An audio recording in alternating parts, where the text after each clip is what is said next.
All right, it's Friday. That means it's time for Cin-Emma Extra. One of the most anticipated movies of the year hits theaters just ahead of Thanksgiving. Plus, some epic dramas hitting the streaming world. Of course, our resident movie buff, you know her, you'll love her, Emma Jerome, back in the director's chair with this week's picks. Where are we going to start off this week, Emma? Yeah, you at least know me, right? But before we get started, we're talking about what's new to theaters, and I want you to know there are layers going into my experience I had last night. So when I was a teenager, I loved The Hunger Games so much that when I was a sophomore in high school, I asked for a bow and arrow for Christmas.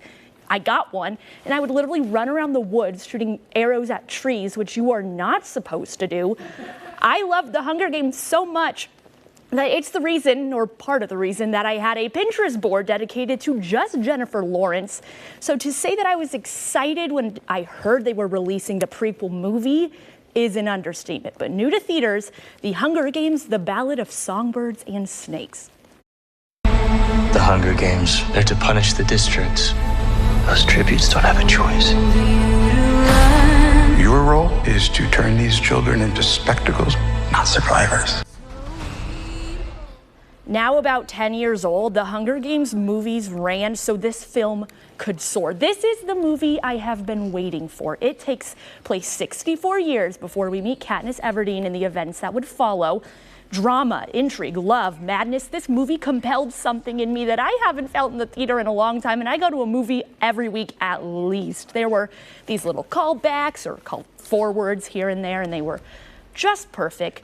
Rachel Zegler is a wonderkin. They have these original songs in the movie that she is just, they're beautiful. They come at every correct moment to touch you in a way that now I believe only she could.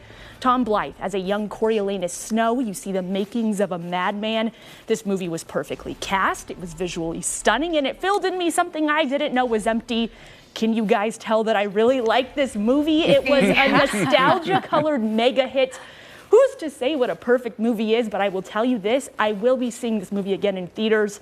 It could be today. It was so good. That's nice to hear. I think we're all Hunger Games fans here. For sure. I loved the books. I liked the movies. But to hear you this excited about this film, I got to go check it out. Especially as a prequel, you know, when you're looking forward to. Let's take like Lord of the Rings for example. I don't know if people had this kind of reaction about The Hobbit necessarily. So it's kind of cool to hear. No, it was absolutely stunning. I think even if you weren't a huge fan of the Hunger Games movies, you could go and you could certainly appreciate it. I 100% recommend. I think it's going to do excellent in theaters over the next few weeks. Cool. Glad it has your stamp of approval. Oh, it has 2 stamp. So yeah. Next, we're talking about new to streaming. And so this next show stars Emma Corrin, who many may know as Princess Diana in the Netflix hit The Crown. So she's taking on a drastically new role in Murder at the End of the World.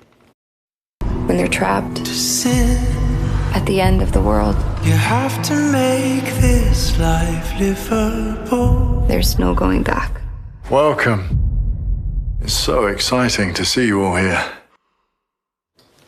A Murder at the End of the World is a psychological thriller. The limited series follows Darby Hart, an amateur detective, as she and other guests are invited to stay at a reclusive billionaire's property to participate in a retreat in a remote and dazzling location.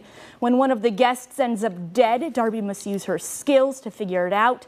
Think Knives Out, like the second one, but it's not funny. It's very dramatic and serious, actually. Emma Corrin, as a human and especially as an actress, really makes you want to root for her. Co-starring Harris Dickinson, the first 2 episodes of Murder at the End of the World are on Hulu right now. I think this is a good cozy watch for the fall, for the winter. It's only 6 episodes. The first 2 are out right now, and if true crime, but like not horrifyingly scary true crime is your thing, I think it's good. Nice. You know, Hollywood has taught me some valuable lessons over the years. As a kid, it was never walk into quicksand. As an adult, it was if a billionaire invites you to a weekend retreat, never say yes. Someone's gonna die, and you have to figure out who. Yeah. That's pretty valid. I mean, you're a smart girl, Emily, so yeah, don't go to a billionaire's house. And I'm turning down all don't reach out to me. that are just streaming in, yes. Yeah. Okay.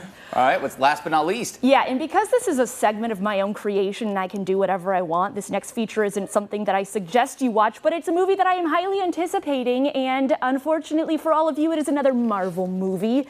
Dakota Johnson making her MCU debut as Madam Web. I think I'm seeing the future.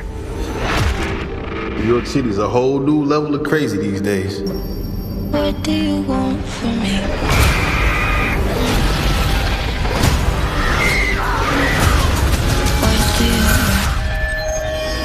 New York City's a whole new level of crazy these days. Coming out in a few months, the trailer for Madam Web just dropped. She is a clairvoyant and a precognitive mutant, so she basically sees the future.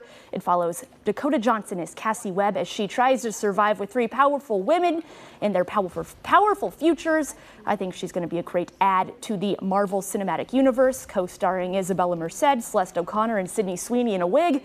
Madam Web will hit theaters February 14th. Coincidentally, it's Valentine's Day, and I will be going on a date with myself. There you go. Enjoy the show. That does sound like a nice, kind of a different twist to a Marvel movie than we've seen a lot. That trailer looks good. Yeah, it does. You know, I'm not the biggest MCU fan. That one, I might have to go see. I'm right there with you. All right, Emma, great picks as always.